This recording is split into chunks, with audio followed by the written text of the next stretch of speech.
It's truly an honor to be here tonight to support Tri-County and their great mission. And I can tell you, I've just been so impressed with everything that I've heard and everything I know about this organization.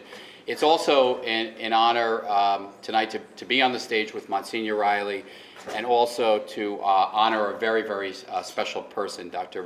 Bonita Stanton.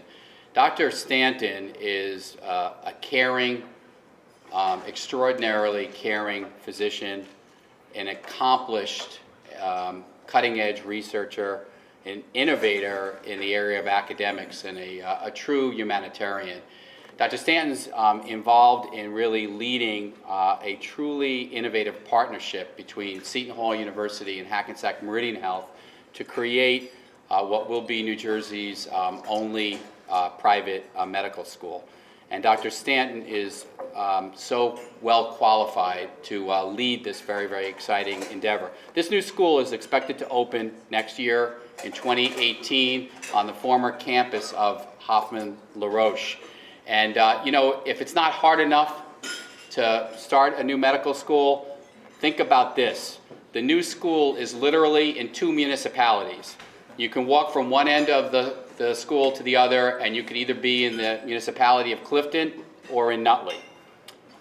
It's also located in 2 different counties. Okay?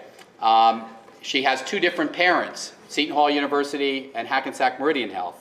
And if that's not all complicated enough, we all know Seton Hall is a faith-based organization, so she has to get the approval of 2 different dioceses, the Diocese of Patterson and of Newark. So, Bonnie, just for that, congratulations.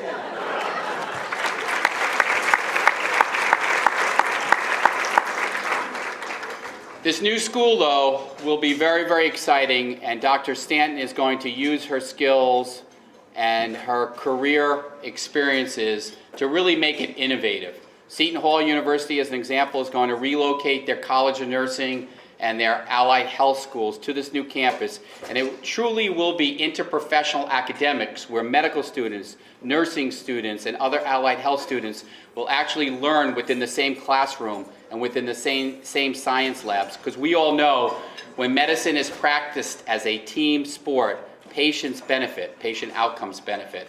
Doctor, thank you. Go ahead, you can clap.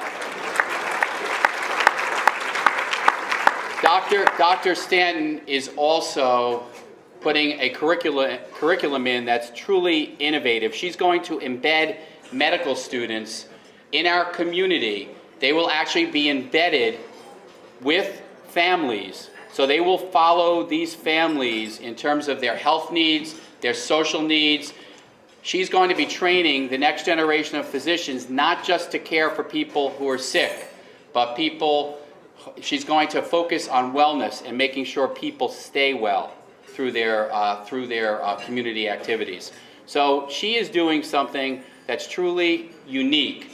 But I also want to compliment her for everything she's done in her career, because Dr. Stanton truly fits the mission of this organization. She has devoted her career to helping underprivileged children, children without means, children that are financially strapped. She has done work throughout the world in countries like Bangladesh. She's been involved with the World Health Organization, with the World Bank, with the CDC.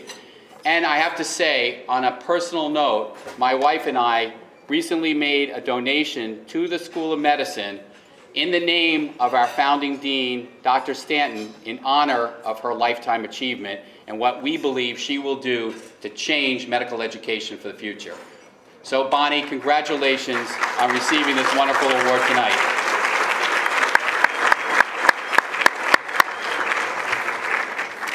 Thanks so much, Bob. As Bob mentioned at the beginning, he's not Monsignor Riley. Well, I'm not Mary Meehan, who's the president of Seton Hall University. She regrets not being able to be here tonight, and she just sends her congratulations to you, Bonnie, and to this wonderful organization that does such good work, as we heard about in such a deep and profound way over the past number of minutes before in the videos and everything. I met Bonnie when she was applying for the position as the founding dean for Seton Hall Hackensack Meridian School of Medicine. And 2 things struck me at the end of the interview process. The first was that, as Bob said so beautifully, she's devoted herself so completely, really, to serving people who are in need. And that's the kind of example that we wanted to have in the person that served as the founding dean for the medical school.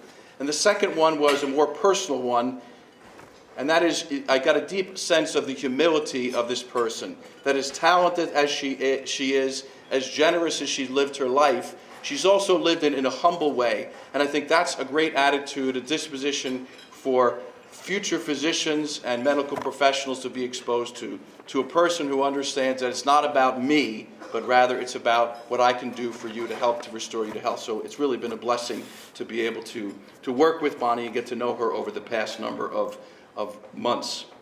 Bonnie's an outstanding medical school dean, doctor, teacher, and leader. She's a great humanitarian who's dedicated to the art of compassionate healthcare. And she's a perfect fit for Seton Hall University, where we train all of our students to be servant leaders. Servant leaders are selfless. They're people with influence and responsibility who care more about helping other people than helping themselves. When our first medical students arrive, as Bob said a few moments ago, next year, hopefully in July, with the help of God, they'll have a true servant leader as their dean. Throughout her career, as Bob mentioned as well, Bonnie has brought healing to society's most vulnerable. Her eminence as a pediatrician reflects her desire to help those who cannot help themselves. Wherever she's practiced and worked, she's made people healthier, happier, and better prepared for the future that awaits them. Perhaps most importantly, Bonnie makes people, all people that encounter her, feel that they're truly cared for.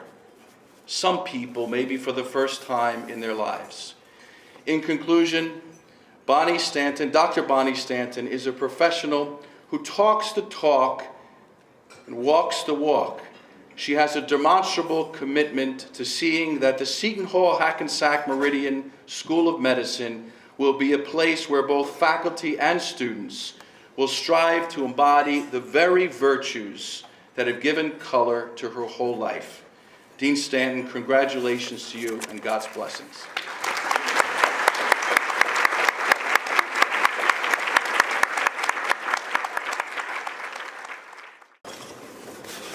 So I thank all of you. I certainly thank Joe and Bob for those beautiful words. Not completely truthful, but they were great to hear. And I certainly thank Tri-County Scholarship, both for this incredible honor to me, but way more importantly to what they're doing. And to all of you for being here and for participating in this remarkable further demonstration of support for the students. But now I'm going to speak to the students. I'm not speaking to you guys. So the 50 students, both the high school and college students, could you raise your hands? All these Tri-County students. Okay. All right. Yes.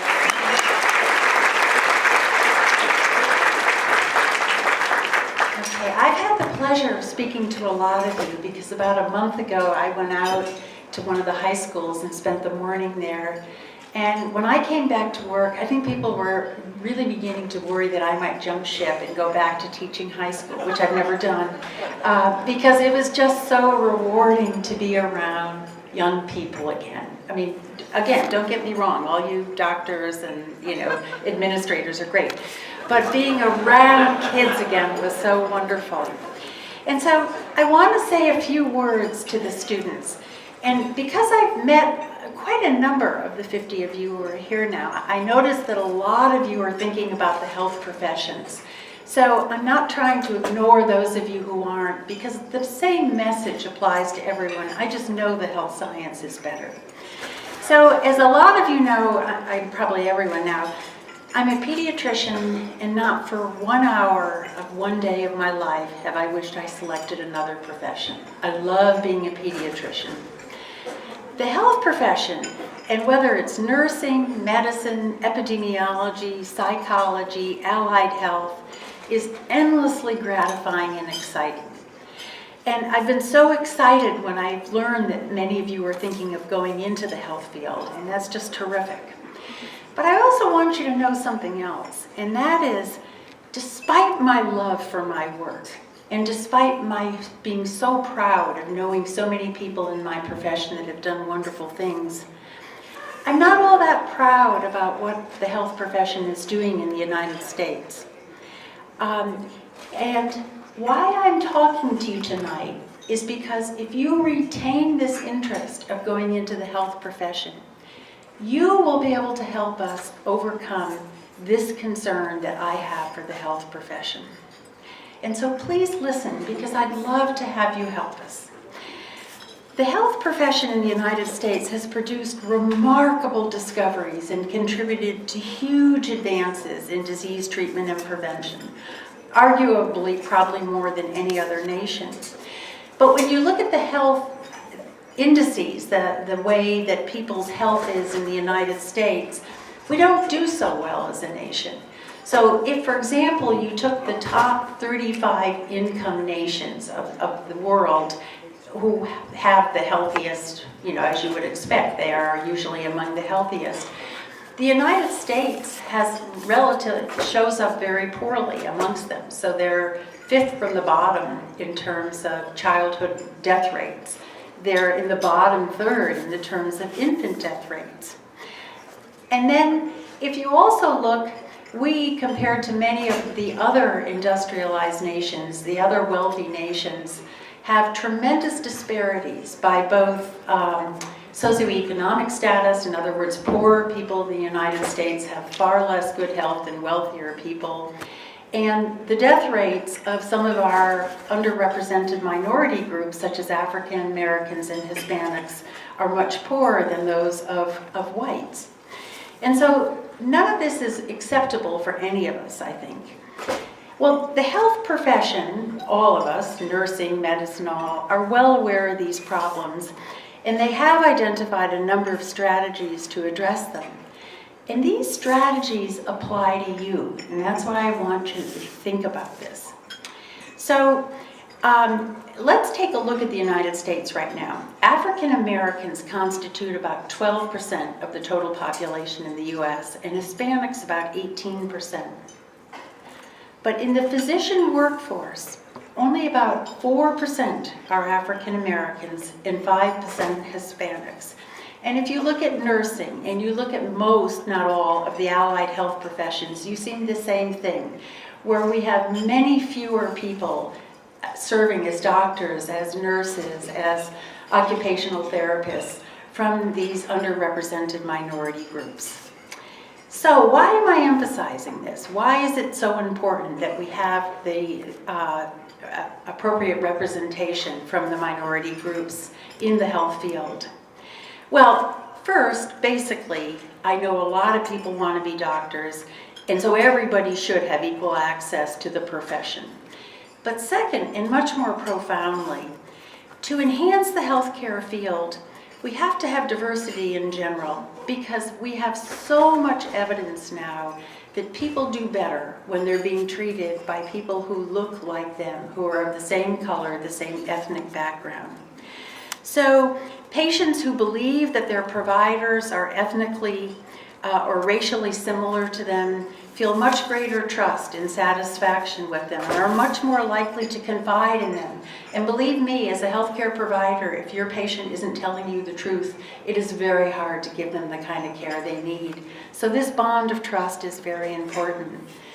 Also, our minority physicians are much more likely to practice in areas where there are high concentrations of other people that look like them. So that otherwise, so many of those communities don't end up being served by anyone, let alone by the kind of physicians that all of you will become, or healthcare providers. Given what we now know about the importance of a living environment on health and well-being, that is, high stress areas are very stressful to your health, it's important to have people that are entering our profession who can help us to figure out things we can do to change the stress level in those places, to let us know what some of the undercurrents are that make it so stressful. So things that you might have looked at that we heard about about a half an hour ago, of a stressful environment in one of the towns in New Jersey.